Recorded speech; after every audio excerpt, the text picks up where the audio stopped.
नमस्कार दोस्तों, हिंदी कहानी 2.0 चैनल में आपका स्वागत है। तो आज हम कहानियों की अगली कड़ी में अमरकांत जी द्वारा लिखित कहानी लड़का लड़की को सुनते हैं। लेकिन उससे पहले आप सभी लोग से एक विनम्र अनुरोध है कि अगर चैनल पर नए हैं तो चैनल को सब्सक्राइब जरूर कीजिएगा। कहानी अच्छी लगे तो लाइक शेयर कमेंट जरूर कीजिएगा। तो चलिए शुरू करते हैं कहानी लड़का लड़की। सितंबर बीतते बीतते बरसात समाप्त हो चुकी थी और आकाश निर्मल एवं नीला दिखाई देने लगा था। चंदर ने उन्हीं दिनों एक फिल्म देखी। वह एक गोरा खूबसूरत और पतला छरहरा नौजवान था, जिसको चलते हुए देखकर किसी वायु प्रकंपित ताजे बेंत की याद आ जाती। वह लाड़ प्यार में पला एक अच्छे खाते पीते देहाती परिवार का लड़का था, जो बीए की शिक्षा ग्रहण कर रहा था और विश्वविद्यालय के पास स्थित एक मोहल्ले में एक किराए के कमरे में रहता था।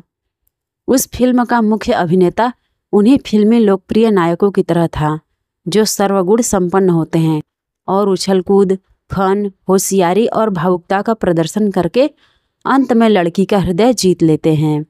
फिल्में तो उसने बहुत देखी थी, लेकिन इसने उस पर गहरा असर डाला और कई दिनों तक वह सड़कों पर बेचैन घूमता रहा और अंधेरी रातों में आकाश एवं तारों की रहस्यमयता को निहारता रहा। उसके बाद वह शहर की उग्र राजनीतिक हलचलों में भाग लेने लगा। वह कभी किसी जुलूस या प्रदर्शन में शामिल होकर नारे लगाता, कभी किसी सार्वजनिक सभा में भाषण करता और 2 बार आगे बढ़कर उसने छात्रों की हड़ताल में हिस्सा भी लिया। इसी रास्ते से वह महानता के शिखर पर पहुंचेगा और अपने देश को महान बनाएगा। लेकिन कुछ ही दिनों बाद वह तेजी से साहित्य की ओर मुड़ा, क्योंकि किसी पत्रिका में एक कहानी पढ़कर उसको सहसा महसूस हुआ था कि साहित्य का क्षेत्र ऊंची प्रतिभाओं से शून्य है। वह अब लंबी प्रेम कहानियां और कविताएं लिखने के साथ रतजग्गा करने लगा। उसने संपादकों के पास अपनी कुछ रचनाओं के साथ कुछ लंबे आदर्शवादी और व्यक्तिगत पत्र भेजे, और जब कुछ रचनाएं लौट आईं तो वह सहीदाना ढंग से व्यंग्यपूर्वक मुस्कुराया कि ये लोग एक दिन उसके पैरों पर गिरेंगे। वह अब अपने से बेहद संतुष्ट रहने लगा और अब उसको एक सुंदर लड़की की जरूरत महसूस होने लगी, जो उसकी अद्वितीयता से प्रभावित होकर उस पर अपना जीवन न्यौछावर कर दे। किंतु बहुत सी घटनाओं में तलाश करने के बावजूद जब उसे ऐसी लड़की नहीं मिली तो वह अत्यधिक परेशान हो उठा, क्योंकि वह अधिक प्रतीक्षा नहीं कर सकता था। एक दिन सवेरे जब हवा तेज चल रही थी तथा वह अपने कमरे के सामने टहल रहा था, तो उसकी दृष्टि तारा की ओर गई, जो खुली छत पर खड़ी अपने बाल सुखा रही थी। वह उसी मकान में रहने वाले एक क्लर्क की लड़की थी, जिसके एक कमरे का वह किराएदार था। लड़की का रंग सांवला था, शरीर लंबा तथा दोहरा, जिसके अलावा और कोई खास बात उसमें नहीं थी। वह बार बार अपने बालों को झटक रही थी और उन पर धूप पूरी तरह पड़ सके इसके लिए शरीर को कभी बाईं ओर मोड़ लेती थी और कभी दाईं ओर। एक बार हवा इतनी तेज चली कि उसके बाल उड़ने लगे, गोया असंख्य काले सर्प भाग रहे हों। उसका आंचल भी उड़ उड़ जाता, जिसको संभालने में उसको खेल का मजा आने लगा और वह शरारत से मुस्कुराई। और तभी उसकी नज़र नीचे चंदर की ओर गई और वह बेहद संकुचित हो गई और अपने शरीर को सिकोड़कर तथा झुकाकर घर के अंदर भाग गई। चंदर को बेहद आश्चर्य हुआ। उसने कभी सोचा भी न था कि उस लड़की में इतनी चंचलता और शोखी हो सकती है। कमल के नाल की तरह झूलती बाहें और हथिनी की तरह मांसल शरीर। दरअसल उसने उस लड़की को कभी महत्व नहीं दिया था, यहाँ तक कि उसको ठीक से देखा भी नहीं था। यद्यपि वह उसके घर के अंदर आता जाता था और उसके यहाँ दावतों और समारोहों में कई बार शामिल भी हो चुका था। उसका ख्याल था कि वह एक भोंदू, गंदी और आलसी लड़की है, जैसे कि क्लर्कों की लड़कियों के बारे में उसकी यही राय थी। वह 3 मील पैदल चलकर कॉलेज पहुँचती थी, उतनी ही वापस लौटती थी, मामूली कपड़े पहनती थी तथा घर में डांट फटकार सुनती रहती थी। यह सब सोचकर चंदर को उस लड़की पर इतनी दया आई कि वह वर्तमान सामाजिक व्यवस्था के प्रति प्रबल आक्रोश से भर उठा। वह उस लड़की के भाग्य को सुधारेगा और इस तरह समस्त सामाजिक व्यवस्था पर क्रूर प्रहार करेगा तथा एक साधारण लड़की को प्यार करके देश के सामने अपनी महानता को सिद्ध कर देगा। और इस महत्वपूर्ण निश्चय पर पहुंच उसको अपने ऊपर एक वीर नायक की तरह गर्व हुआ। वह बहुत ही आसानी से उत्साह एवं उमंग की मूर्ति बन गया और दूसरे ही दिन से उस लड़की को एक ऐसे प्रेमी की नज़र से देखने लगा जो अपने प्यार की खातिर बड़ा से बड़ा त्याग करने को तैयार हो। जब वह कॉलेज जाने लगती तो वह साफ सुथरे कपड़े पहनकर कमरे से बाहर आकर खड़ा हो जाता और कॉलेज से लौटने के समय भी वही मौजूद मिलता। कभी कभी वह कुछ दूर तक उसका पीछा भी करता, कभी रास्ते में ही खड़ा दिखाई देता और कभी कभी छुट्टी होने के समय कॉलेज के गेट के सामने व्यस्ततापूर्वक इधर उधर जाते हुए नजर आता। इसके बाद वह उससे बातचीत करने की कोशिश करने लगा। क्या समय है? आज देर से क्यों जा रही हो? कॉलेज में आज छुट्टी नहीं है? उखड़े उखड़े से प्रश्न। आंखों में दया, दुख और शहादत की भावनाएं तैरा करती।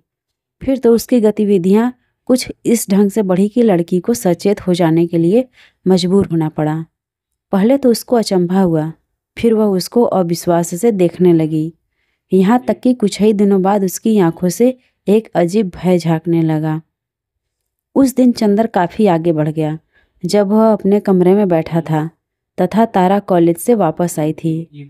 चंदर ने पहले कमरे के दोनों दरवाजों से बाहर देखा और जब कोई दिखाई न पड़ा तो गलियारे से जल्दी जल्दी गुजरती हुई तारा को उसने पास बुलाया। तारा ने उसको चौंक कर देखा, फिर उसका चेहरा फीका पड़ गया और वह डरती डरती कमरे के अंदर आई और सर झुकाकर खड़ी हो गई। तुम्हारी पढ़ाई कैसी चल रही है तारा?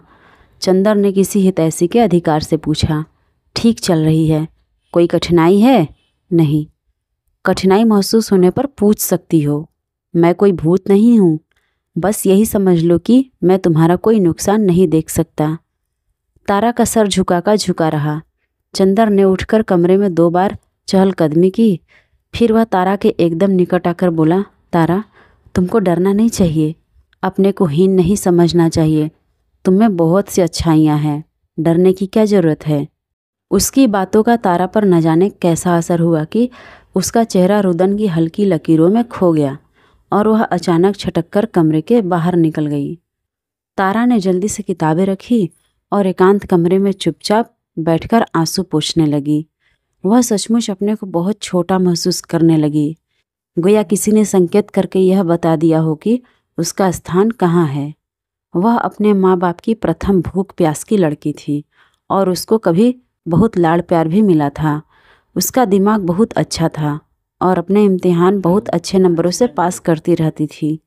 लेकिन धीरे धीरे उसके परिवार की संख्या बढ़ती गई और बाजार में ज़रूरी सामान की कीमतें चढ़ती गई और उसके परिवार पर काली छाया मंडराने लगी। अब घर में रोज ही लड़ाई झगड़ा होने लगा, मामूली बात पर चकचक और गाली गलौज। पिता नाराज होकर घर से निकल जाते, कभी मां खाना पानी छोड़कर अपने को कमरे में बंद कर लेती। स्वयं उस पर भी रोज डांट फटकार ही पड़ती। उसको छाती फाड़कर काम करने पड़ते, बच्चों को संभालना पड़ता और छोटे भाई को गोद में लादना पड़ता। कई बार उसकी पढ़ाई छुड़ाने की भी बात आई, जिसके लिए कई बार उसकी माँ ने जिद ठान ली। लेकिन उसके पिता की वजह से ऐसा नहीं हो पाता था क्योंकि वह जानते थे कि बिना पढ़ाई लिखाई के शादी नहीं हो पाएगी और यदि शादी जल्दी न भी हो तो लड़की अपने पैरों पर खड़ी तो हो जाएगी। लेकिन घर के घुटन भरे वातावरण ने उसकी उमंग को समाप्त कर दिया था और वह घर तथा काम से भागने लगी। जब कॉलेज जाने का समय होता तो उसके उत्साह की सीमा न होती। उसकी टांगों में अजीब सी स्फूर्ति आ जाती और वह सारा काम जल्दी निपटाकर बाहर निकल जाती। फुर फुर बाहर निकलकर उसको अजीब सी शांति महसूस होती। काश वह अपने घर कभी ना आ पाती और इसी तरह सड़कों पर घूमती रहती।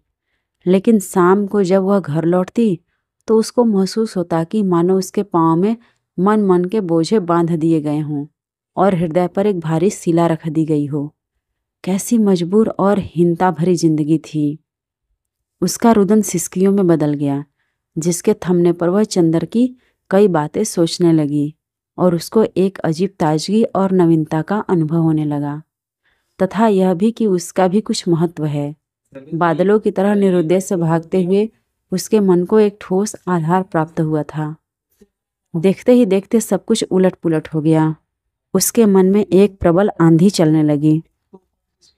रात में वह चारपाई छोड़कर चुपके से खुली छत पर आ जाती और अंधकार में कुछ तलाश करने लगी। लगातार बरसते हुए पानी को देखकर उसकी आंख भर आती और कुछ ही दिन बाद वह कुछ पूछने के बहाने किताब लेकर चंदर के कमरे में पहुंच जाती और शीघ्र ही इस पूछने और बताने के बीच प्यार का नाटक खेला जाने लगा। अंत में वे छिप छिप कर मिलने लगे, कभी रात के अंधेरे में और कभी कॉलेज के फाटक पर। मेरा साथ दोगी? चंदर कभी पूछता था। मैं नहीं जानती, तारा शर्मा जाती थी। नहीं, मैं साफ साफ बातें सुनने का आदी हूँ। दूंगी दूंगी, मैं दुनिया को दिखा दूंगा, चंदर गर्व से कहता था। इसके बाद चंदर बहुत ही ऊंचाई से अपना जीवन दर्शन पेश करने में लग जाता। उसकी बात मेरे विचार में, या मैं यह सोचता हूँ, से शुरू होती थी। उसको पूरा विश्वास था कि वह एक महान क्रांतिकारी परोपकार का कार्य कर रहा है, जिसमें अपनी पूर्ण विजय और सर्वोच्चता की बात सोचकर वह सारे समाज को अपने शत्रु के रूप में कल्पना करने लगता। अपने प्यार को लेकर वह निरंतर संघर्ष और लड़ाई की बात सोचता था और इसीलिए तारा को तैयार करना चाहता था। तारा, तुमको बड़ी से बड़ी कुर्बानी के लिए तैयार रहना चाहिए। तुमको किसी से नहीं डरना चाहिए। तुमको अधिक से अधिक परिश्रम करके अधिक से अधिक पढ़ना है। किसी के सामने सर झुकाने की जरूरत नहीं है। मैं सबको देख लूँगा। तारा, मुझे योग्य स्वाभिमान स्त्रियाँ पसंद है। तुम्हें मेरे विचारों के योग्य बनना है। जाड़ा और गर्मी बीत गई और फिर बरसात आ गई। तारा इंटरमीडिएट पास करके बीए में पहुंच गई। कुछ महीनों में चंद्र के प्यार और विचार ने उसके जीवन को संपूर्णतः बदल दिया। उसकी आंखों में सदा एक चमक दिखाई देती, जैसे प्रातःकाल पूर्वी क्षितिज का अंधेरा फट जाता है। उसने अपने और जीवन के दोषों को नई दृष्टि से देखा और वह जल्दी से जल्दी चंद्र के अनुकूल बनने के लिए उत्सुक हो उठी। उसके होठों पर सदा एक मधुर और विश्वासपूर्ण मुस्कुराहट छाई रहती और वह उत्साह, स्फूर्ति, स्नेह और सद्भाव की मूर्ति बन गई। वह तड़के ही उठ जाती, घर की सफाई करके खुद नहाकर अंगीठी जला देती और समय पर नाश्ता करके सबको आश्चर्यचकित कर देती। उसने दूसरों की अन्य आवश्यकताओं पर ध्यान देना शुरू किया। उसने सबके कपड़े प्रेस करे, पिताजी तथा छोटे भाइयों के जूते पालिश करे तथा माताजी के लिए तम्बाकू चढ़ाने का नियम बना लिया। अब माँ को सवेरे नियमित रूप से पानी भरे लोटे में नीम की दातुन तथा भोजन के समय सबको प्याज और चटनी अवश्य मिल जाती। वह छोटे भाई बहनों को समय पर उठाकर तैयार करा देती तथा उनको खिला पिलाकर पढ़ने के लिए बिठा देती। जब वह कॉलेज जाती तो उसका मन सदा चंद्र के प्यार से पुलकित रहता और वह अपनी सहेलियों के सामने भी बातचीत में सदा चंद्र के विचारों को ही दोहराती रहती। उसका जीवन एक महान दिलचस्पी, विश्वास एवं प्रतीक्षा में परिवर्तित हो गया था। एक दिन जब वह कॉलेज से लौटी तो उसकी माँ उसके छोटे भाई पप्पू को गालियाँ दे रही थी। माँ, यह ठीक नहीं है, तारा ने कहा। क्या ठीक नहीं है? गालियाँ देना? अरे मेरी भौजी, तू मुझे सिखाने चली है? आओ तो झाड़ू से बात करूं। तारा का मुंह क्रोध से तमतमाने लगा और आंखें चमकने लगी। उसने झंझनाती आवाज में कहा, आप मेरे प्रति ऐसी जबान में नहीं बोल सकती। क्या तेरी ये हिम्मत? मैं अब बड़ी और जिम्मेदार हो गई हूँ। मैं यह सब बर्दाश्त नहीं करूँगी। अरे पप्पू, बुला अपने बाप को। उसकी माँ चीख पड़ी। आने दो उनको, मैं तेरा दीदा नवाती हूँ। बाप रे, यह लड़की हाथ से निकलती जा रही है। ठहर जा, मैं तेरा पढ़ना लिखना छुड़ाती हूँ और इसी साल तुझे घर से भगाती हूँ। मैं कहीं नहीं जाऊँगी, तारा ने दृढ़ स्वर में कहा। क्या कहा? तू शादी नहीं करेगी? नहीं नहीं, तो क्या करेगी? छाती पर मूंग दलेगी? मूंग क्यों दलूंगी? मैं अधिक से अधिक पढ़ूंगी और अपने पैरों पर खड़ी हो जाऊंगी। मैं अपनी समस्या खुद हल करूंगी। तुमको चिंता करने की कोई ज़रूरत नहीं है। पढ़ूंगी, माँ होठ विकृत करके बोली। तू पढ़ेगी क्या? सारे खानदान की नाक कटाएगी। रह जबान लड़ाने का मजा चखाती हूँ। उसके बाद उसकी माँ ने पास में रखे एक डंडे को उठा लिया और आगे लपककर उस पर प्रहार करने लगी। तारा पहले चीखी, इसके बाद काठ की तरह खड़ी होकर मार खाती रही। उसका मुंह लाल हो गया और आंखों से झरझर आंसू गिर रहे थे। आंसुओं से भीगे हुए होठों में वह बुदबुदाई, मार कर तुम मेरी जान ले सकती हो, लेकिन मेरे विचारों को नहीं बदल सकती। तारा ने भोजन त्याग दिया। वह पहले की तरह ही सब काम करती रही, लेकिन अन्न को हाथ न लगाती। पहले तो मान जिद में कुछ न बोली, लेकिन जब 2 दिन बीत गए तो माथा ठनका। इसको पता नहीं इधर क्या हो गया है, कहीं सचमुच जान न दे दे। इसके लक्षण इधर समझ में नहीं आते।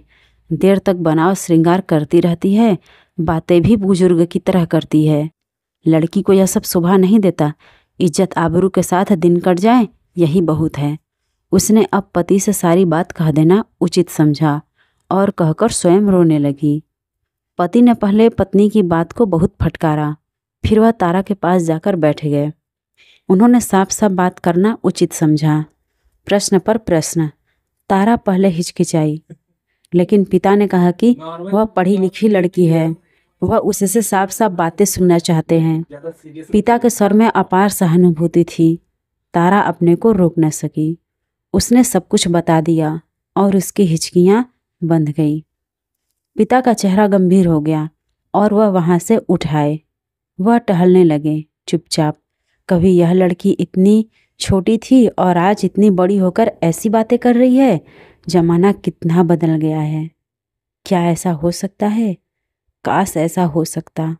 विभिन्न जातियों के बीच आज शादियां होने लगी है, इसमें क्या खास बात है?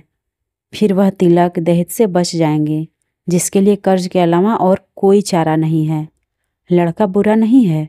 वह देर तक सोचते रहे, फिर भी किसी निश्चय पर नहीं पहुंच पाए, क्योंकि तर्क एवं सच्चाई के सहारे जब वह 2 कदम आगे बढ़ते थे, पुराने संस्कार उनके कदम को पीछे खींच लेते थे।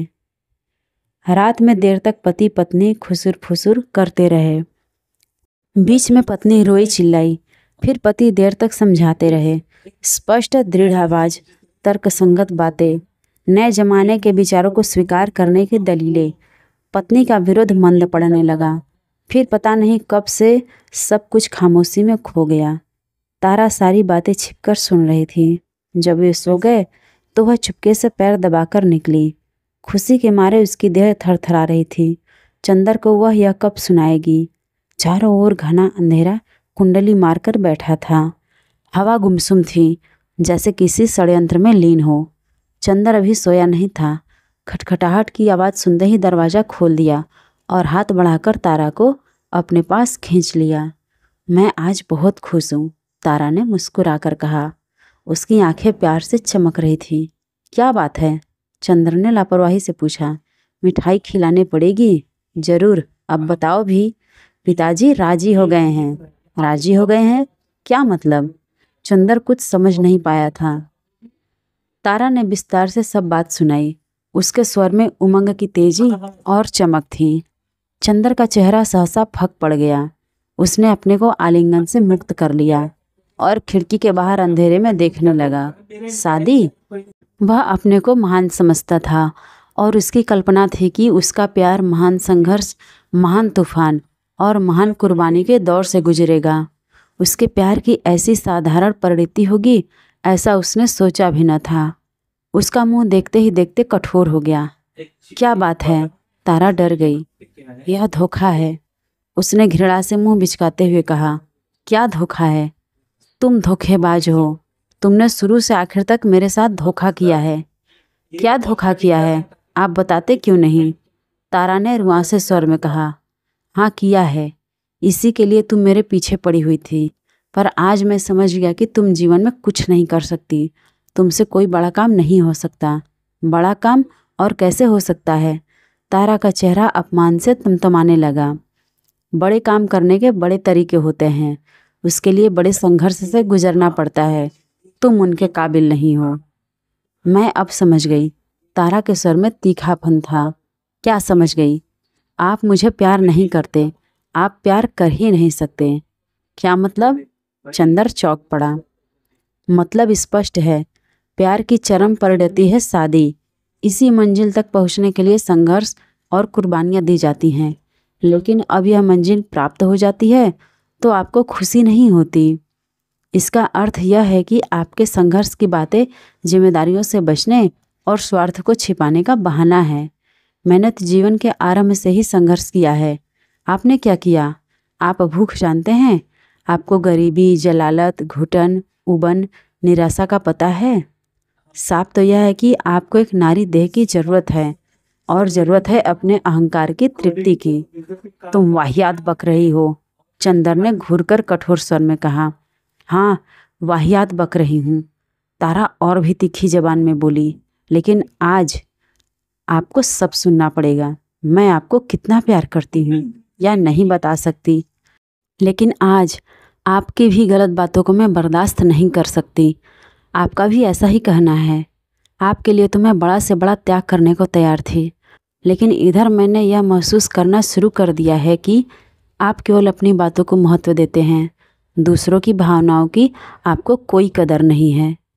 कितनी बार मेरी इच्छा हुई कि आपसे अपने मन की बातें कहूँ, अपने दुख सुख की, अपने कल्पनाओं की, भविष्य की।